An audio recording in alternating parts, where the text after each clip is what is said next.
عن ابي هريره رضي الله تعالى عنه قال لقيني رسول الله صلى الله عليه وسلم فاخذ بيدي وكنت جنبا فمشيت معه حتى قعد فإن سللت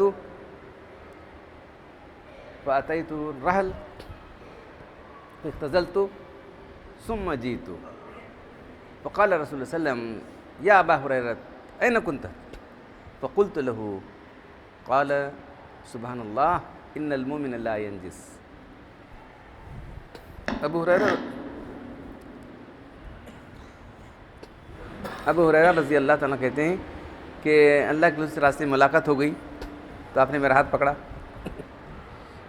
بہت قریب تھے نا، تو پھر میں تو ناپاک تھا، میں جنبی تھا، مجھے لیکن اللہ کے ہاتھ پکڑے میں چلتے رہے. اس کے بعد اللہ کی جگہ جا کے بیٹھ گئے تو میں وہاں سے فوراً نکل کر چلا گیا، کھسک گیا میں وہاں سے، جھٹ نے گھر کو آ گیا، آ کے جو ہے میں نے غسل کر لیا، پھر اللہ کے پاس جا کر پہنچا. تو آپ وہیں بیٹھے ہوئے تھے، پوچھی کہ کہاں چلا گیا تھا ابو ہریرہ؟ تو میں نے کہا کہ ایسا ایسا مجھے غسل کی ضرورت تھی. تو آپ نے فرمایا کہ سبحان اللہ، اللہ پاک ہے، ایمان والا نجس نہیں ہوتا. عن عائشہ رضی اللہ تعالی عنہ قالت کان رسول اللہ صلی اللہ علیہ وسلم یغتسل من الجنابۃ ثم یصدفع بی قبل ان اغتسل.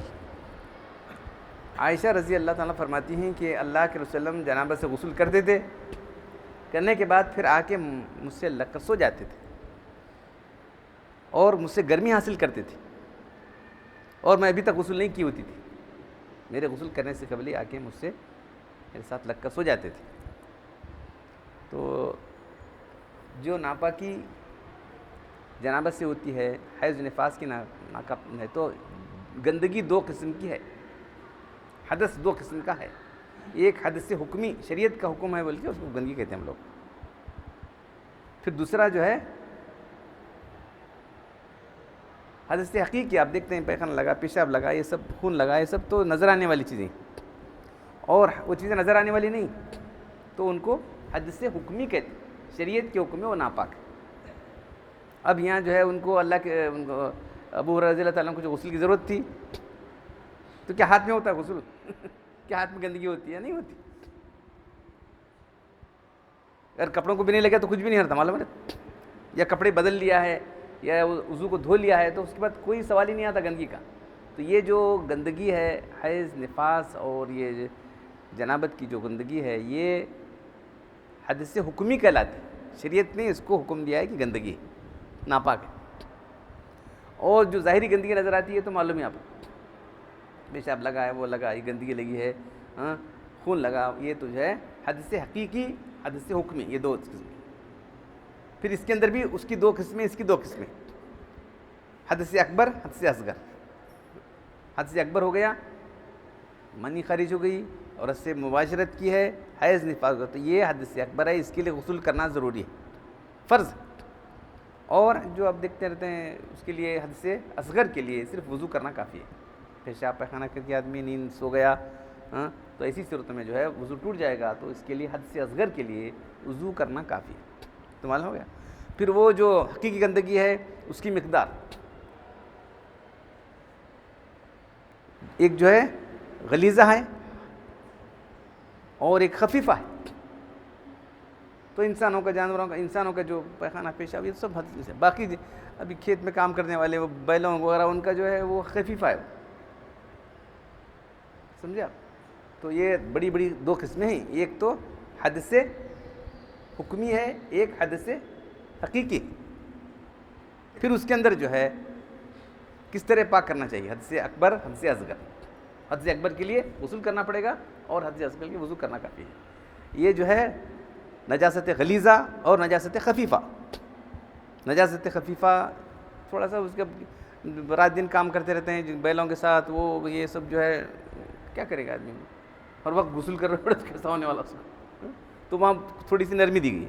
اور باقی ہمارے انسانوں کی پیشاب پیخانے وغیرہ وہاں جو ہے لگے کے بعد دھونا ضروری ہے، جسم کو لگے، کپڑوں کو لگے.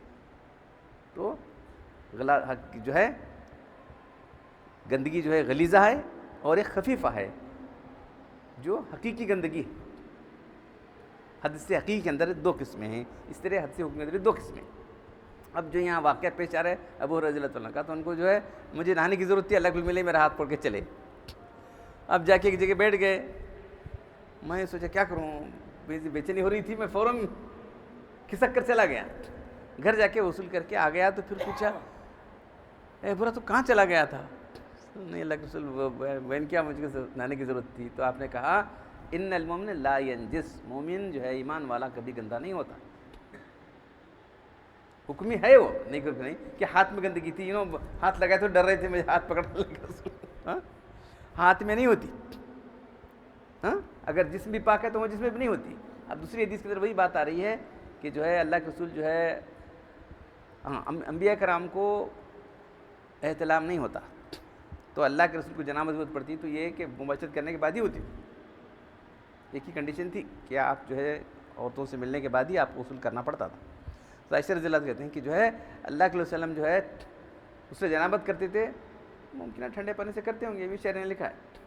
اب پھر کیا آ کے جو ہے اور پھر سو جاتے تھے عائشہ کے ساتھ، تاکہ مجھ سے گرمی یستفدو بی، مجھ سے گرمی حاصل کرتے تھے، یعنی آپ سے لگ کر سو جاتے تھے۔ میں ابھی غسل نہیں کی ہوتی تھی، قبل ان اغتسل، میرے غسل کرنے سے پہلے اگر عورتوں سے گندگی ہوتی تو کیوں لگتی تھی لگے؟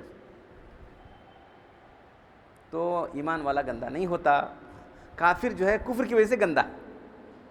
تو اب آگے حدیثوں میں آپ کے سامنے بہت ساری حدیثیں آئیں گی کہ جو ہے کافروں کے پاس جو ہے رحمت کے فرشتے نہیں آتے، چاہے زندہ ہو یا مردہ ہو، ایمان والوں کے پاس ہی اللہ تعالیٰ جو ہے رحمت کے فرشتے بھیجتے۔ اس لیے کافروں کے جو یہ ہیں ان کے ساتھ بس جو اگر مر گئے تو چپ جا کے وہ لوگوں سے ملنا ہے بس، باقی وہ ان کے مردوں کے ساتھ تو جو ہے رحمت کے فرشتے نہیں رہتے، تو ان کے ساتھ ان کی قبرستان نہیں جانا ہے، معلوم ہے لوگ جاتے رہتے ہیں ان کی قبرستان کو، شام جاتے رہتے ہیں نا، بس جو لوگ زندہ ہیں ان کو تسلی دے کے آ جانا ہے، بازو رہنے کی وجہ سے انسانی تقاضے کے لحاظ سے تک کرنا ہے۔ تو کافروں کے ساتھ جو ہے اور خاص طور کافر کے مردے کے ساتھ جو ہے تو کبھی رحمت کے فرشتے نہیں رہتے بلکہ عذاب کے فرشتے رہتے۔ تو ناپاک کیا ہے یہاں حقیقی ناپاک، یہ جو ہے حدث حکمی ہے، یہ ہاتھ میں گندگی نہیں ہوتی، نہیں کیا؟ تو جو ہے اگر ہاتھ میں گندگی ہوتی تو پھر اللہ کے ہاتھ کیوں پکڑتے تھے اور ان کے ساتھ جو ہے لگ کر کیوں سوتے تھے، یہ بات بھی۔ تو حضرت عمر رضی اللہ عنہ، اللہ کے رسول اگر مجھے رات میں ہو تو کیا کروں؟ تو تم جو ہے اپنے وضو کو دھو لو اور وضو کر کے سو جاؤ، بس رات میں تو نہانا چاہیے، اگر نہیں نہایا تو جو ہے خواہ دیر سے نہانے کو ٹالنا نہیں چاہیے، ایک نماز کا وقت نہ گزرنا چاہیے، بس یہ کنڈیشن کی گئی بغیر کسی عذر کے۔ اب رات میں ہو گئی ہے یا کسی بھی وقت ہو گئی تو ایک نماز کا وقت نہ گزر جائے، اس سے پہلے نہا لے آدمی۔ تو جہاں جنبی ہوتا ہے وہاں بھی رحمت کے فرشتے نہیں آتے، یہ حدیث ہے۔ جنبی آدمی ہے اور کافر ہے اور جو ان کی جو خلوق کہتے ہیں، زعفران رنگ کی جو یہ ہوتی ہے ان کا رنگ ہوتا ہے، وہ لگا کے رکھتے ہیں نا لوگ، زعفرانی رنگ ہے نا، اب کیا بتاؤں تو وہ رنگ لگانے والے کپڑوں میں پہننے والوں کو جو ہے رحمت کے فرشتے بالکل نہیں آتے۔ تو اس لیے جو ہے آدمی کو صرف ایک نماز تک فوراً ہی کرنا چاہیے، اگر کچھ تاخیر ہو سکتی ہے تو ایک نماز تک اس کو فوراً وصول کر لینا چاہیے۔ تو اس سلسلے کی اور بھی حدیثیں آئیں گے، اللہ تعالیٰ ہم کو سننے اور عمل کرنے کی توفیق عطا فرمائے۔ الحمدللہ رب العالمین، والصلاۃ والسلام علی رسول الکریم۔ ربنا آتنا فی الدنیا حسنۃ وفی الآخرۃ حسنۃ وقنا عذاب النار۔ ربنا ظلمنا انفسنا وان لم تغفر لنا وترحمنا لنكونن من الخاسرين۔ ان الله وملائكته يصلون على النبي يا ايها الذين امنوا صلوا عليه وسلموا تسليما۔ سبحان ربك رب العزة عما يصفون وسلام على المرسلين والحمد لله۔